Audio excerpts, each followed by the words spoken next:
Here are the young and the restless spoilers for June 11. When Victor gives Adam an ultimatum, Chelsea seeks Nikki's advice, and Sally does damage control for Billy. Victor lords control over his family regularly. On Wednesday's show, watch for him to give his son, Adam, an ultimatum. Victor has mostly approved of Adam's reunion with Chelsea, so it's not likely that his edict has anything to do with her, at least directly. Victor is aware that Chelsea might push Adam into doing the right thing, and he doesn't want that to happen if it conflicts with Victor's goals. Victor is determined to take down not only Kyle but also Billy Abbott. He's using Audra to destroy Kyle. Now he's going to get on Adam's case to do his bidding, which most likely involves Billy's downfall. On Wednesday's show, watch for Sally to do damage control for Billy. The guy is determined to make Abbott Communications a success, but he's lucky to have Sally on his side, given some of his decisions. He's willing to partner with a mysterious businessman, even though they've never met. First, Billy wanted to launch his company before Dumis's big party, which is coming up soon on Mariah and R, and now he wants to delay the launch until after the gala. Fortunately, Sally agreed to the delay. She's a guiding force in his life and is the perfect person to handle any damage control that needs addressing. Chelsea was reminded at Nikki's party just what a great lady Victor's wife is. Nikki knows Victor better than anyone, and she's a good person. So it only makes sense that Chelsea is going to turn to Nikki, especially if she needs help in getting Victor to lay off Adam. On Wednesday's show, watch for Chelsea to ask Nikki for some advice. This isn't the first time someone sought Nikki out for help with Victor. Lauren did the same, but that didn't work out too well, as Victor is plenty mad at Michael. Still, Chelsea is behind Adam all the way. She's going to do everything she can to help him, and that includes trying to make an ally out of Victor's wife. Hello everyone, welcome back to my channel, Pulse Canvas. It's me, Julie here. I hope everyone is having a wonderful day. Keep watching, so let's dive into today's video. The young and the restless spoilers hint that Sharon Newman will make a horrible discovery, so her worst nightmare could force a risky decision. The show could be setting up a tricky situation for Sharon, so let's talk about the drama she's getting dragged into. Mariah and R fans know Sharon was looking forward to attending Aristotle Dumis' party in France, especially since Nick Newman invited her. However, Sharon ultimately decided she had to put being a mom first. That led to Sharon backing out of the bash so she could stick around and support Mariah Copeland. Mariah is clearly spinning out and could use more help than she's been willing to accept so far. Now that Mariah has snapped at Tessa Porter and ordered her to back off, the isolation could drive her to an even bleaker place. Mariah is still dealing with the aftermath of the shocking secret she's keeping involving that stranger on her business trip. How low will Mariah sink if she continues pushing Tessa away like this? Sharon may ultimately be glad she stayed in Genoa City if she stumbles upon Mariah in a truly shattered moment. It's easy to imagine Sharon finding Mariah in the middle of a major panic attack, or maybe Mariah could even resort to booze again as a way to numb the pain. Drowning her sorrows is part of what got Mariah into this mess, but we could still imagine her turning back to the bottle and trying to forget what happened, if only for a while. Sharon may have to step up in mom mode and come to Mariah's rescue one way or another. The fact that Sharon's bailing on the nice trip could be important and set the stage for her to play hero for Mariah somehow. In addition to helping Mariah when she reaches rock bottom, Sharon may eventually discover the horror of what Mariah actually did. Will Sharon finally pry an awful confession out of Mariah? Will Sharon get updates on some huge news that catches her off guard? If Mariah perhaps hallucinated Ian Ward and launched a potentially fatal attack on that mystery man, Sharon could get entangled in a criminal cover-up. It'd be Sharon's worst nightmare to watch her daughter get sent to prison, so she may do whatever it takes to keep Mariah free, especially for area Porter Copeland's sake. Welcome to the Young and the Restless Daily WAPP for a quick, and by that, I mean you're already halfway done, recap of the most amazing or what the heck did we just watch moments on today's episode. Let's get to it. On The Young and the Restless, Holden's getting interesting.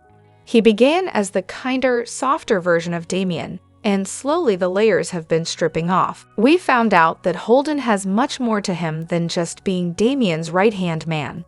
The most unsurprising factoid of them all is that Holden and Audra were romantically involved at some point. Let's face it, they make a striking couple even if we didn't get to see it yet. But there was more to it than just a brief relationship. Holden helped Audra with a bad situation when she was working with Tucker, and things ended badly between them after that. Yet Audra didn't know Damien, so we're not sure how they became best friends or why he's so loyal to him, at least until today. But Holden seems to know Audra pretty well, including her unveiled threat today that he should remember what happens to those who cross her. After that, Holden took his frustrations out on Damien and Lily, convinced he was being backstabbed and discarded. Who is this guy? He goes from smooth-talking Claire to pushing Nate's buttons, to telling Audra she was the one that got away, to looking like he could take on Damien. Holden's emerging as a stronger force to be reckoned with than we first thought, sprinkled with secrets and surprise relationships as he goes along. What else is in store that involves Holden? We can't wait to find out. Want more details? We got you. Soap Central has the best full lie and our recaps on the internet. You can even go back over 30 years and read each and every one of them. If you can't wait until the next episode, we have daily spoilers, too. And whatever you do this weekend, do not seriously forget to read the 2 scoops for some laughs in the as close as we can come to being a watching party without actually being a show. And the best part is if you agree or disagree, we want to know. As always, share your comments below. The Young and the Restless spoilers reveal that a new detective may soon be on the case, at least in a way. Which character will take the lead when it comes to the France mystery that's set to play out? I and our fans know Aristotle Dumis is throwing a swanky party in Nice, where he's opening his summer home to plenty of key Geno City players. Of course, there have been questions about Dumis' motives and what he plans to do at this bash. No matter what Dumis' true agenda is, this party will come with some major twists and turns. Dumis' real identity will be revealed sooner or later, so that'll likely bring the revelation that he's a Kane Ashby recast played by Billy Flynn. However, there may be a shocker in store that even Dumis doesn't see coming. Since we know a fatal whodunit murder mystery is in brewing, that'll make suspects out of everyone who's part of this shindig and extended stay. Chance Chancellor normally handles all the detective work in GC, but who will step up in Nice? The authorities over there may ultimately tackle the case, but it makes sense for at least one character we already know to take the lead on solving this puzzle as well. After a corpse is discovered, the police may keep everyone on the property while they try to sort this out. That could give Nick Newman an opportunity to play Detective 2 and launch an investigation of his own. Naturally, there could be other characters sniffing around like Jack Abbott and Diane Jenkins Abbott if they decide to be a detective duo. That said, Nick always likes to play the hero, so we could certainly envision him stepping up the most once this whodunit gets underway. Maybe Nick will even be the one to solve this mystery when it's time for everyone to finally come home. On the Tuesday, June 10, 2025, episode of The Young and the Restless, Victor cautioned Jack and Diane, Kyle sparred with Audra, and Damien gifted Lily with a present that reminded her of Neil. Audra met Victor at the Geno City Athletic Club. She updated him on her company and the developing plans to bring it to life. Victor seemed more focused on how Audra's plan to smear Kyle Abbott was going. She assured Victor that her plan was in progress. Audra asked how Victor's plan to make sure Kyle and Audra were at Dumis's party in France was proceeding. Victor told Audra to pack her things as she and Kyle were both on the list. Unseen by the two, Holden was listening nearby. Audra tried appealing to Victor, but he told her that he wasn't interested in flattery, just results. He told her to convince Kyle to go on this trip. Audra assured Victor that that wouldn't be a problem. "Thank you for coming by," Victor told Audra in a slightly dismissive tone. On her way out, Holden said, "Bonjour," to Audra. Holden shared that he knew what Audra was up to regarding Victor and Kyle. Audra said Holden had no right to judge her after what she knew about him. She told him he had no idea what she was doing, but Audra added that Holden knew what she was capable of when she crossed. Victor spied on the talk between Audra and Holden. Holden pointed out that the real Audra was coming out. She warned him not to get in her way. At the Abbott mansion, Jack updated Kyle on work at GCAC. Their last successful project has resulted in even more work coming their way. Kyle said he could handle it while Jack was in France at Dumis's estate. Jack applauded his son's leadership. Kyle was curious as to why Dumis had invited so many power players to his home. Jack speculated that Dumis was planning a move, possibly against everyone in Genoa City. Jack said being in an isolated part of France with Victor wasn't something he was looking forward to. Kyle's dad wanted his son to tell him what his deal with Victor was. A frantic call from Claire interrupted their talk. Kyle told his dad that Claire told him Cole had been transferred to a hospital in Chicago to deal with his pneumonia. Then, Diane showed up with some shopping bags. She joked that she needed something new to wear to Dumis's party, but added that what she'll wear may be the least of their worries given the guest list. Diane shared Jack's hopes that Cole would start to feel better. Kyle's parents asked their son to share the details about his deal with Victor.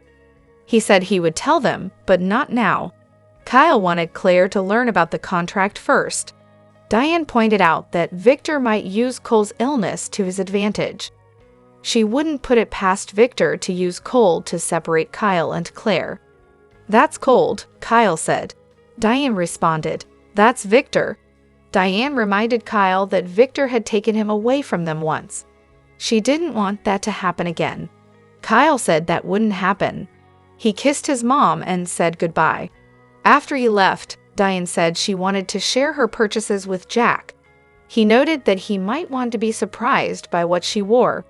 Diane said that Dumis's party could be the highlight of their trip. Jack cautioned that it was still business. "I want to figure out who Dumis is as much as you do," Diane said. She pointed out she'd be attending this gala as not only Jack's wife, but as a power player in her own right. Jack noted that Diane had a bit of a glint in her eye, as she was happy to have been invited to Dumis's party. Next, Diane told Jack she was ready to handle what Dumis was going to throw at them. Jack said he liked this side of Diane. He asked her out to lunch. Diane said they could brainstorm as to how to prepare for what Dumis has in store for them. Then, Kyle interrupted Audra and Holden's tense moment. "I'll leave you in Audra's very capable hands," Holden said as he exited. Kyle observed to Audra that she and Holden always seemed to be ready for some kind of conflict. Audra said whatever she and Holden had in Los Angeles was more on his end. Kyle said that was harsh. Audra shrugged that Holden wanted her just like Kyle did. Kyle changed the subject to addressing Audra's business idea about joint marketing between Jabot and her company. Audra let Kyle know she'd been invited to Dumis's party. She suggested that they use his party for a competition. Which product would the special woman in Dumis's life prefer? Audra said the plan would get both companies a ton of eyeballs. Kyle pointed out that they'd need Dumis's cooperation. He added that he'd run this by Jack. Audra said she'd rather have it be Kyle taking her on, while Victor observed Audra's interaction with Kyle from a distance. "This will be a mutually beneficial campaign," Audra promised. She asked Kyle if he was afraid to play against her. Kyle told Audra he couldn't leave town. He needed to be around for Claire and Jabot. Audra emphasized the importance of presentation and appeal, suggesting Kyle's presence would be crucial. Kyle saw her point, but he told her it wasn't going to happen. She urged him to think it over. Kyle walked away. Then Victor approached Audra. He cautioned her that she'd have to do better than that or else their whole business endeavor was for naught. Later, Jack and Diane ran into Victor as he started to exit the GCAC. Diane informed her ex-husband that there was something he needed to know. Jack and Diane were going to Dumis's party. Victor mused that Jack and Diane's presence at Dumis's chateau would merely serve as a distraction. He then announced that he was the reason for the big event, as he and Dumis had done business together in the past. Then Victor suggested to Jack and Diane that they stay home from the party. Jack taunted Victor by saying he was looking forward to being shacked up in a chateau with Victor. He theorized that Dumis had other plans. Just wait, Victor forewarned. Meanwhile, Damien met Lily at Crimson Lights and presented her with a gift. He hastened to add that the present he had for her was not romantic. Lily inquired about the gift. Damien joked that diamonds and sapphires were involved. He chuckled that she should see the look on her face. Lily said she was wary of expensive gifts from new people in her life. Damien said he was grateful to Lily for not backing out on her word. Lily acknowledged that she'd been deceived by a CEO or two in her life. Damien thanked Lily for standing by him once he could no longer spy on Dumis the way that they had planned. "So where's my gift?" Lily playfully asked. Damien presented a box. Lily opened it. The gift was a signed version of the History of Jazz. Damien says that when he saw it, he thought of Neil. As Lily stared intently at the book, Damien feared he'd gone too far. Lily explained that she knew the book and that Neil once had a copy of it, but she couldn't find it. "This is a wonderful gift," Lily told Damien. Damien asked if this was the very book that Neil once had. Lily said that she'd go through the book to see if her dad's notes might be in there. Damien asked if Neil ever visited her in a spiritual sense. Lily said that yes, he does. Damien said the same thing about Jackson, the man he believed was his dad. Lily shared that she also had something for Damien. Holden confronted Lily and Damien at Crimson Lights.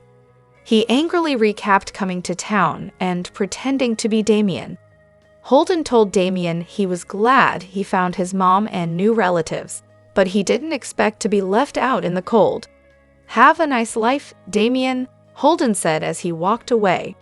Lily told Damien that she hoped he and Holden could work things out. Damien admitted that Holden was right. Lily pointed out that Holden was more upset about his and Damien's friendship and not their business relationship. Damien said Holden was there for him. Now he regretted what had happened. The Young and the Restless recap for Wednesday, June 11, reveals that Chelsea Lawson will think she's figured out Aristotle Dumas' identity, so she'll plan to bride Victor Newman. At Society on Wednesday's I and R episode, Chelsea will run into Nikki Newman and seek advice on how to stop Victor from going after Billy Abbott. Nikki will suggest Chelsea's fighting a battle she can't win, but she'll eventually suggest Chelsea could offer Victor something he wants more than revenge on Billy and negotiate. At Newman Media, Victor will praise the pieces Adam Newman released on Nikki and the great work she's doing at Chancellor. However, Victor will complain since he won't see any pieces trashing Billy yet. Adam will claim it's best to let Nikki shine on her own and hit Billy during a second media wave later. Once the conversation shifts to Dumas' party, Adam will get updates on Nick Newman inviting Sharon Newman and assume they're becoming a couple again. If that's the case, Adam will admit he's happy for Sharon as long as Nick doesn't break her heart. Victor will talk about his plan to make Dumis an ally against Jack Abbott, so he'll think it's crucial to make Billy look like a failure. As Chelsea eavesdrops outside, Victor will warn Adam that he needs to move forward with the second media wave against Billy tomorrow. When Chelsea pops up and requests a meeting with Victor, He'll agree to speak with her at Crimson Lights in an hour. Adam will ask what Chelsea's up to, so she'll explain her plan to bribe Victor into backing off Billy. Although Adam will wonder if Chelsea is stuck on her ex, she'll deny it and continue her efforts to do what's right. Adam will question how Chelsea plans to negotiate with Victor, so she'll admit she's going to offer him information. "I've figured out who Aristotle Dumis really is," Chelsea will declare with a confident smirk. Back at Society, Nikki will spill to Victor about her recent conversation and confess she pushed Chelsea to bribe him. At the GCAC, an excited Sally Spectra will talk to Billy about their upcoming trip to Nice. Unfortunately, the conversation will take an unsettling turn for Sally when Billy shares suspicions about Dumis assembling a team for a Victor ambush. Sally will start to worry about getting caught in the crossfire, so she'll think they should skip the party altogether. Billy will argue that they can just watch the fireworks from the sidelines, but his attempts to downplay things will only make Sally more nervous. In the end, Billy will promise that they'll bail on the gathering and go find their own chateau to relax in if it all goes wrong. That said, Billy will have a much more optimistic attitude about this trip and will hint about it being life-changing for everyone. Eric Braden, the enduring force behind Victor Newman on The Young and the Restless, fought cancer with astonishing resilience. As his real-life health crisis unfolded, fans rallied behind the soap legend. His battle wasn't just personal, it became a beacon of strength for millions. While recovering from knee replacement surgery, Braden began experiencing troubling prostate symptoms. What seemed like a routine follow-up quickly turned life-altering. Doctors conducted a biopsy, followed by a cystoscopy, and discovered high-grade cancer cells in his bladder. Initially misdiagnosed, Braden was stunned by the results. Speaking candidly in a Facebook Live session, he revealed the diagnosis with emotion but calm resolve. "This is not the end," he said, determined to fight with everything he had. Once diagnosed, Braden didn't delay. He committed to a 6-week course of immunotherapy, which involved bladder infusions to stimulate his immune response. The treatment brought uncomfortable side effects, including fatigue and flu-like symptoms, yet he refused to let that stop him. Despite the toll, Braden continued to show up on set. His dedication to The Young and the Restless never wavered. He encouraged his followers, especially men, to stay on top of their health. "Get checked. Don't wait," he urged. "Early detection can save your life." In August 2023, Braden shared the words fans had hoped to hear. He was cancer-free. A follow-up cystoscopy confirmed the success of his treatment. With gratitude and joy, he described the moment as humbling and life-changing. His victory wasn't just about beating cancer. It was about reclaiming control and continuing to do what he loved. Back on The Young and the Restless set, Braden embodied the same fiery presence fans had cherished for decades. Outside of work, he even resumed kickboxing, proving that at 84, he wasn't slowing down. Throughout his health scare, Braden drew strength from more than just treatment. Messages from fans poured in, offering prayers, encouragement, and hope. His co-stars also rallied around him, showing how deeply he's respected within the daytime community. The outpouring of love reminded him he wasn't alone. In interviews and online posts, he's often thanked his extended soap family for lifting him during darker days. That emotional support, he said, made all the difference. Now, Braden has taken on a new role, health advocate. Using his platform, he speaks openly about the importance of prostate exams, cystoscopies, and routine checkups. His message is simple but powerful: don't ignore symptoms. Don't wait until it's too late.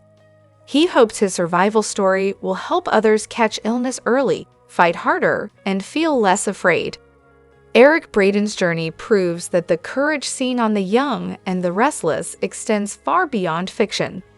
His strength, honesty, and fight against cancer have made him a real-life hero. For more inspiring soap star stories, stay tuned to Soap Opera Daily. Stay safe, stay strong. Stars from The Young and the Restless revealed last month that they were taking part in ABC's Celebrity Family Feud against General Hospital. Now, we know the full rosters of who is competing from the two soap operas. Lauralee Bell and Michelle Stafford shared on their social media accounts that they were taking part in ABC's Celebrity Family Feud, hosted by Steve Harvey. In addition to Bell and Stafford, the other Y&R actors playing the feud are Joshua Morrow, Braden James, and Melissa Claire Egan. The actors shared on Instagram how they traveled from Los Angeles to Atlanta, where the game show is taped. A fun weekend, both shows are family, posted Stafford. Added Bell, loved our extra bonding sessions on the plane rides. While we knew which 5 Y&R stars were partaking in the show, we knew less than half of the GH contingent. We spied in some social posts that GH actors Finola Hughes and Donald Turner were representing the team from Port Charles. Now, we can share that Maurice Benard, Rena Sofer, and Tanisha Harper are the other General Hospital stars who'll be playing against the Young and the Restless stars when the show airs later this summer. Family Feud began on ABC back in 1976 and was first hosted by Richard Dawson. That's when celebrity versions of the show started. Veteran viewers recalled GH going up against a host of other ABC soaps, including All My Children, One Life to Live, Edge of Night, and Ryan's Hope. Dawson took home the Daytime Emmy for Outstanding Host in a game or audience participation show in 1978. That was the same year he hosted the annual awards show. The initial incarnation of Family Feud aired on both ABC and in syndication until 1985. The show's next host, which aired on CBS and in syndication, was Ray Combs, who emceed the program from 1988 to 1994. Plenty of CBS soap stars appeared on that version of the show pretty easily, as it was shot at Television City, Y&R's home. Other hosts of Family Feud over the years include comedian Louis Anderson, Richard Karn, and John O'Hurley. Harvey became the show's host in 2010. Celebrity Family Feud premieres on Thursday, July 10 at 8 p.m. on ABC and streams the next day on Hulu. Genoa City is once again at the heart of mystery and drama, as familiar faces wrestle with secrets from the past, unexpected illness, and the weight of personal choices. In the tight-knit world of The Young and the Restless, whispers of a shocking resemblance have stirred speculation throughout Genoa City. During a recent overseas business trip, Maria Copeland was seen with a mysterious older man who, according to witnesses, bore a striking resemblance to Cole Howard. The uncanny similarity has left many wondering, could they be connected by more than chance? Speculation grew that the two might actually share a bloodline, perhaps as father and daughter, separated by circumstances unknown to them.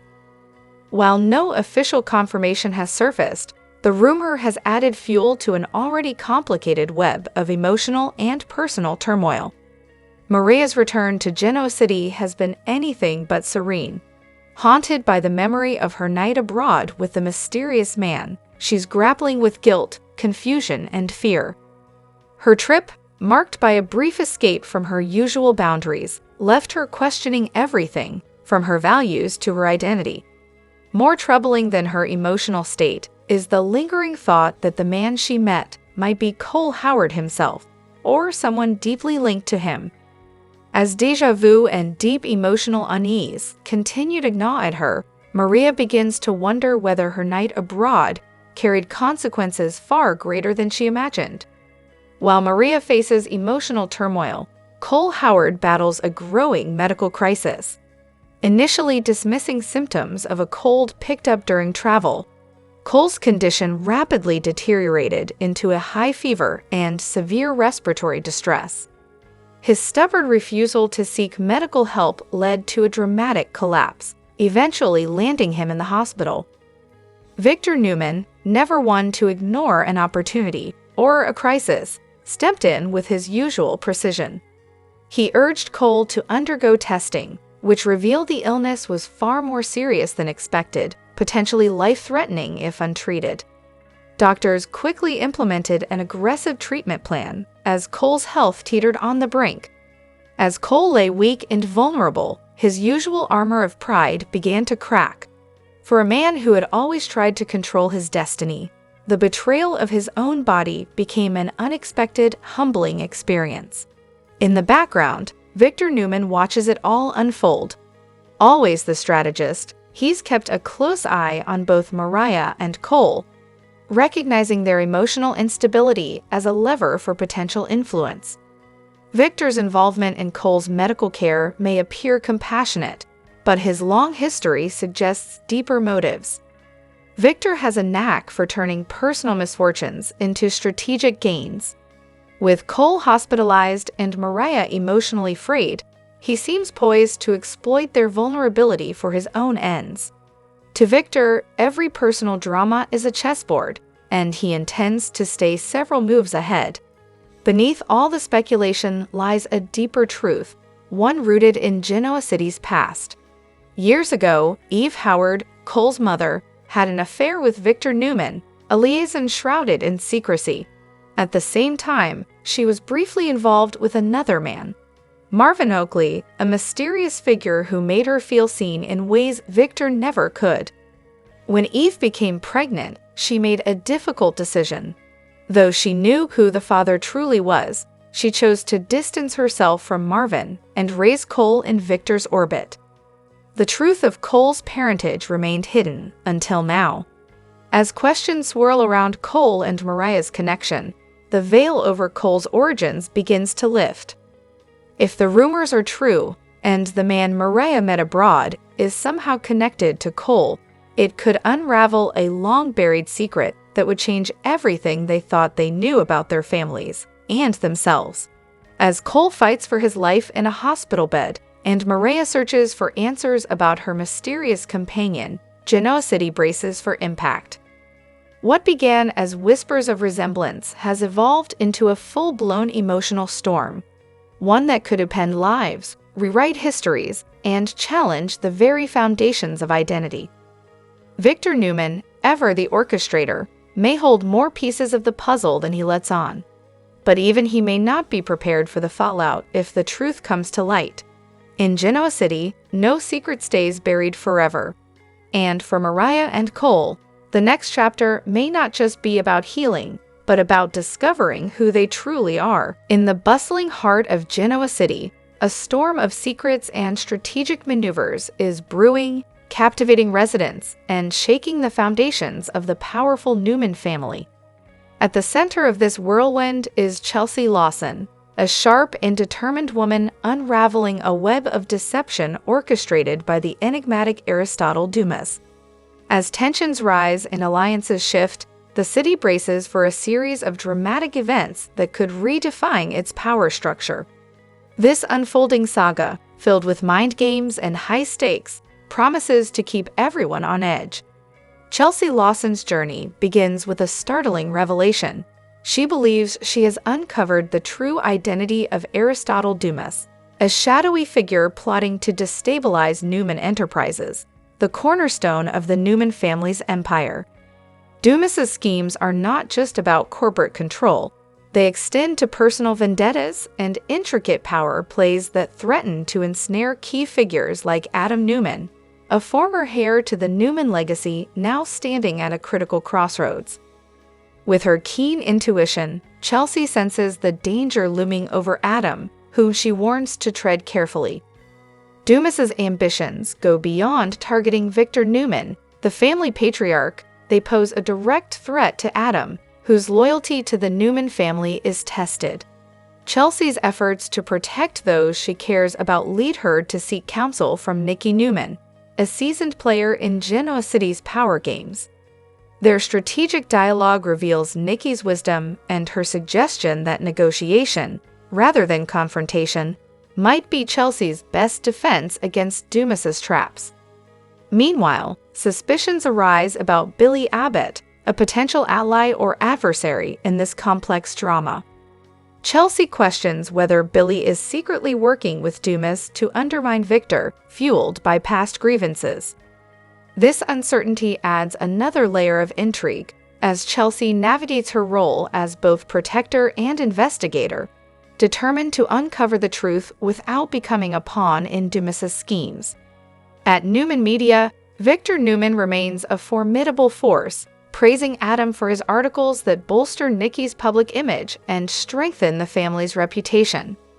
Yet Victor's disappointment is palpable as he urges Adam to devise a plan to neutralize Billy Abbott, who he views as a persistent threat. Adam, however, proposes a different approach, leveraging Nikki's rising prominence in the media to outshine Billy, avoiding direct confrontation and preserving the family's dignity. The plot thickens at a lavish party hosted by Dumis, where Genoa City's elite gather under a cloud of tension. Chelsea seizes the opportunity to probe Dumis's intentions, but the event takes an unexpected turn when Nick Newman invites Sharon Newman, sparking speculation about their relationship. Could their reunion be a strategic move tied to Dumis's plans, or is it a personal reconciliation with broader implications? Adam watches closely, aware that every interaction could shift the balance of power. As the stakes escalate, Dumis's true intentions come into focus. He sees Chelsea as a key asset in his quest to dismantle Newman Enterprises from within, exploiting her intelligence and insider knowledge. His audacious plan includes targeting Adam, using psychological pressure to weaken Victor's resolve. Chelsea, torn between her loyalty to the Newmans and the allure of settling old scores, faces a moral dilemma that could define her future. Victor, ever the strategist, recognizes Dumis as a formidable adversary capable of reshaping Genoa City's landscape. Rather than confront him head-on, Victor contemplates turning Dumis into an ally against the Abbott family, particularly Billy's father, Jack. This bold move requires Victor to outmaneuver Billy, painting him as a failure in the eyes of the corporate world. Chelsea, aware of Victor's plans, meets him at Crimson Lights to propose a risky bargain, aligning with Victor to thwart Dumis, even if it means betraying past alliances. In a private moment, Nikki admits to Victor that she encouraged Chelsea to negotiate, a decision that weighs heavily on her. The intricate relationships and calculated moves create a tense atmosphere, with Chelsea emerging as a pivotal figure. Her bold declaration to Dumis, "I can't continue to be your lackey," signals her determination to break free from his control. Yet, Dumis's chilling response underscores the high stakes. Chelsea is too deeply entangled to walk away easily. Adam, meanwhile, grapples with his own conflicts. Caught between Victor's expectations and his desire for independence, he seeks a path that allows him to outsmart Billy without sacrificing his integrity. His strategy hinges on Nikki's media influence, but the personal cost of this battle weighs heavily on him, especially as he navigates his feelings about Sharon's potential reunion with Nick. The unfolding drama in Genoa City is more than a corporate power struggle. It's a deeply personal saga of loyalty, betrayal, and redemption. Chelsea Lawson stands at the heart of this storm, her decisions poised to shape the future of the Newman family and the city itself. As Aristotle Dumis's schemes threaten to unravel long-standing relationships, the resilience of characters like Victor, Adam, and Nikki will be tested. The question remains, can Chelsea navigate this dangerous game without losing herself, or will she be consumed by the very power she seeks to challenge? The coming days promise more twists and turns, as Genoa City's residents brace for the fallout of these intricate plots. For now, the city holds its breath, waiting to see who will emerge victorious in this high-stakes battle of wits and wills. One thing is certain, the choices made in the shadows of power will echo far beyond the boardrooms, reshaping relationships and destinies in ways no one can predict. Tracy Bregman has fond memories of her time on B and B Tracy Bregman. is famous for playing Lauren on The Young and the Restless. But throughout the years, she and her character crossed over to the bold and the beautiful. Recently, the actress reflected on her time on the sister soap. Although most of Bregman's soap career has been on My and R, for a brief period in the 90s, B&B was her home. Bregman's character, Lauren, moved to Los Angeles to further her fashion career, but ended up creating drama. One of Lauren's most memorable storylines on B&B was her affair with Eric. When Eric's wife, Stephanie, discovered the affair, it led to a dramatic confrontation between her and Lauren. Bregman reflected on the iconic moment on her Instagram stories. The actress posted a video clip of Stephanie and Lauren's confrontation by the swimming pool. "Oh, how I miss working with the great Susan Flannery, and by the way, she really slaps and hard. Watch the whole reel for a cold plunge at the end." Bregman captioned the post. While Lauren experienced drama with Stephanie, it was the opposite with Sally and Gladys. The fashion queen and hairdresser provided plenty of entertainment with their harebrained schemes, which sometimes involved Lauren. To say I had fun working with Phyllis Diller and Darling Conley is an understatement. Bregman captioned the next clip in her Instagram story. Bregman has a lot of fond memories of her co-stars and her time on B&B. Although Lauren's stay in Los Angeles was exciting, she returned to Genoa City, where she settled down with her husband Michael. However, she's made a few returns to B&B to attend fashion shows and discuss business with Forrester Creations. Perhaps her next visit will have her running into her longtime nemesis Sheila. Audra could cross the wrong devil, and we don't mean Victor. Audra is digging her claws into Kyle and attempting to win him over with charm. She hopes her manipulative plot will get him to fall for her con. Audra's eyes are on the prize, which is a new company. However, she could end up with more than she bargained for. This could awaken Claire's sinister side on The Young and the Restless. After all, she has evil in her blood. We haven't forgotten about that crazy Jordan woman. From the moment that Claire set foot in Genoa City, she's always had bad blood with Audra. The two hardly got along, especially when they both first worked at Newman Media. Audra felt that something was off about Claire, and as usual, her instincts were right. We found out that Claire was Jordan's niece. She also had a dark side. Her aunt convinced her to go after the Newmans. However, Claire is a new woman these days. She claims that she's healed, grown, and changed. She's also in a serious relationship with Kyle, who shares a complicated past with Audra. Once again, Claire and Audra find themselves in the same orbit. This time, they're butting heads over Kyle. Claire doesn't trust Audra, and it's not because she's insecure and jealous. She's aware that Audra is a ruthless woman who gets whatever she wants. Yet, Kyle assured her that he's 10 steps ahead of Audra. But what if Audra's scheme works and Kyle gets pulled in emotionally? Some fans are convinced that Claire still has a dark side, which could re-emerge if Audra's plan succeeds. She's already been laying it on thick. She wants to impress Victor, however, he believes she hasn't done enough. She understands what's at stake, but does she really? This could be more trouble than it's worth. If this risky mission falls into place, she could awaken the devil. Claire's evil side could come back out. She's sweet when she has to be, and when everything good is going on in her life.